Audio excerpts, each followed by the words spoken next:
So I didn't show up last week. I recorded something. I was traveling, but I never got around to editing. I never got around to fixing it. I always told myself time and time again, I'll get to it, I'll do it later. And later became, it never happened. So that brought me to a deeper question. How many times do I just tell myself that I'm going to do something later and then I never get to it? Many times we tell ourselves that it has to do with the issue of not having enough time, not having enough bandwidth, not having enough of whatever it is that we invent and that we try to tell ourselves that is keeping us from getting to what we commit to. I committed to be here with you every week, to journal, to video, to share, to gather, to really focus on everything that I have set aside along the way and I've never accomplished the way that I wanted to.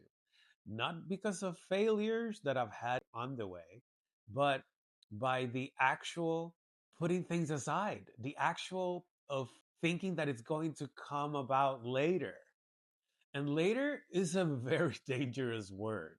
And it's a word that I fear terribly because thinking that it will happen later or that I will have time to do it later or that things will flourish later is precisely what it's taken me by surprise during this stage in my life about the things that I was really passionate about and never got to accomplish full force.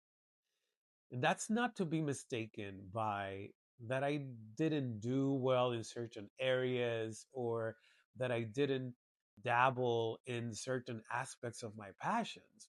No, it's about not doing enough, not fighting for it enough, not really dedicating the full strength, passion, intention to the things that really made me happy, that really made me feel like I was in my own skin, that I was in my own space, in a space that I owned, a space that I actually felt that I could conquer. Not necessarily to please anybody else, but because it made me happy. And I have focused so much in being in a resting space because of my daily duties, because of my work and my professional career, because of their financial responsibilities that and I have put myself into. I don't blame anybody else for my financial situations or for my responsibilities or for my professional struggles, if any. I am the owner of my path. And that later word is something that is triggered a lot of concern because what we leave for later, we might not have a chance to get to. So, in thinking about all of this in a deeper way, I've realized that it's very common for us to search for excuses, to search for a space that it's comfortable to have this comfort level, that it gets us to a space that I need to dedicate the space, time, mindset so that I can accomplish what I want.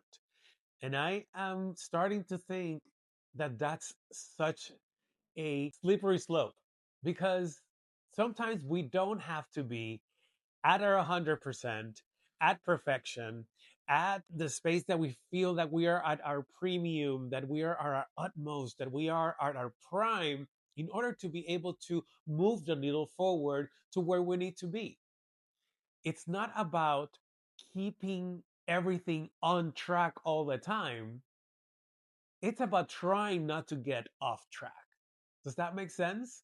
I hope it does because to me, it's bringing everything into a cohesion and into a real understanding that it doesn't have to be perfect. We don't have to be perfect. We don't have to be consistently at our top notch best. But what we do have to do is be conscious that when we fall adrift, we need to get back on.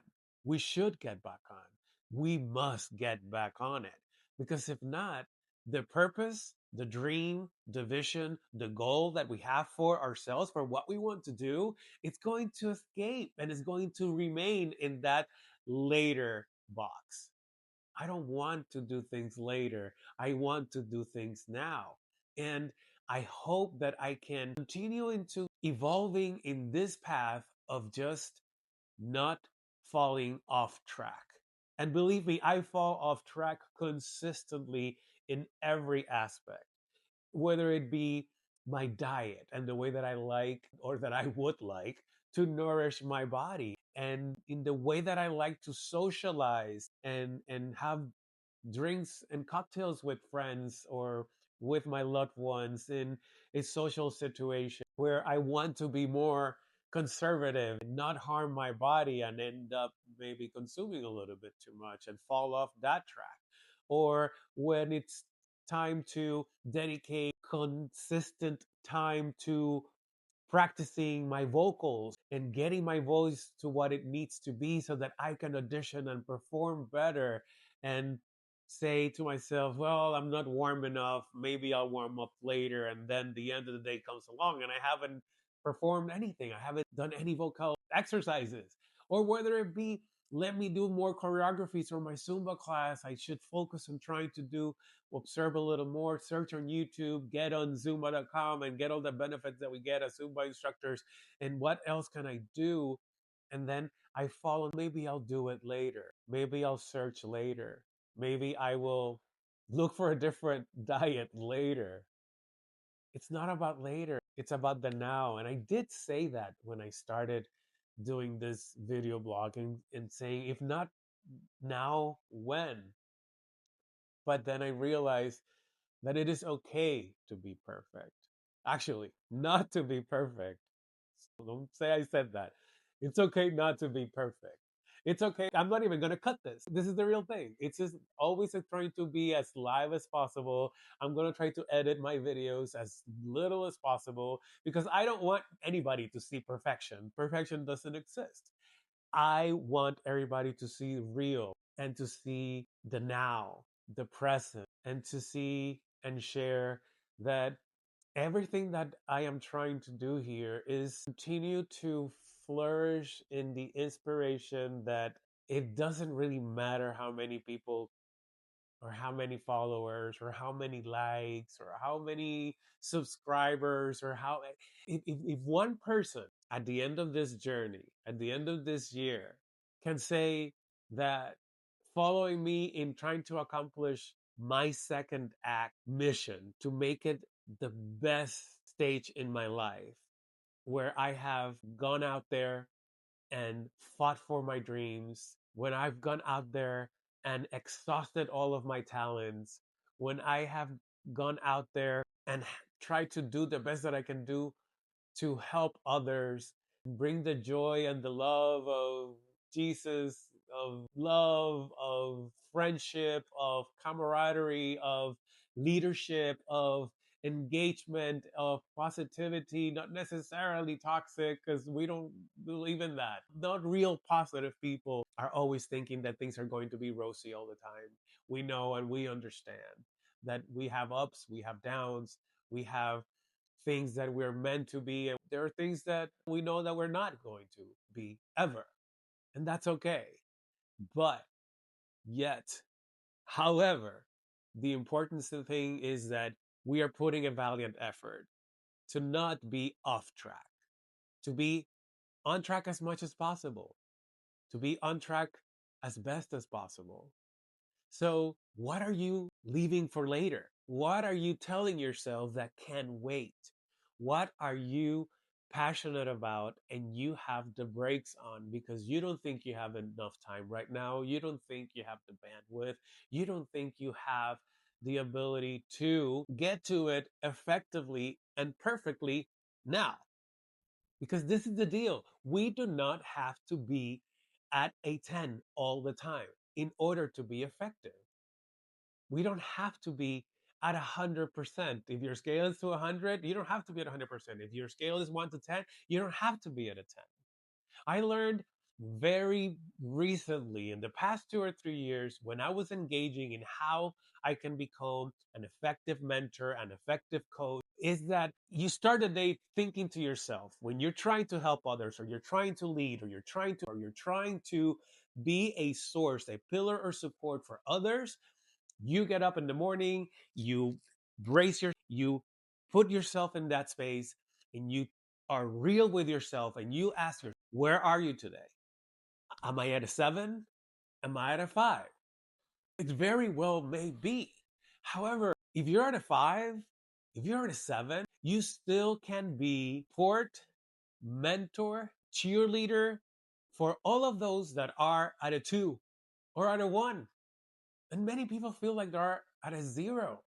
So it doesn't really matter where you are and what stage you feel when you get up in the morning, or when it's the middle of your day, or you're getting ready to do what you are going to do to put out into the universe.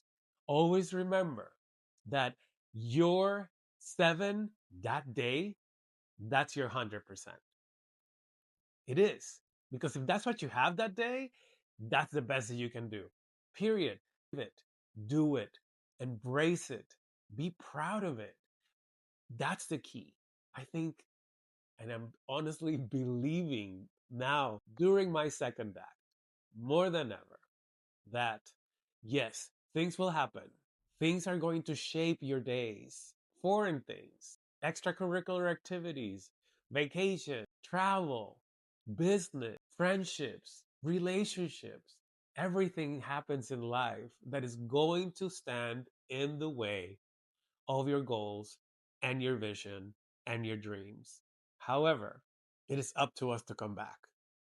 It is up to us to recognize, hold ourselves accountable that we fell off the wagon, but wanting to get back up, longing to get back up and be on it, that's where you need to be. That's the sweet spot. Not wanting to remain off, not wanting to be off track, not quitting. That's the key. So, where are you today? I think you're with me. Let's get back on it and just make it the best that we can. Even if we're at a 7, a 5, if your scale is 100, even if you're 70, 85 ish, there's still a lot of people in the 50% that could really enrich, nourish, and be blessed by what you have to offer. See you next week.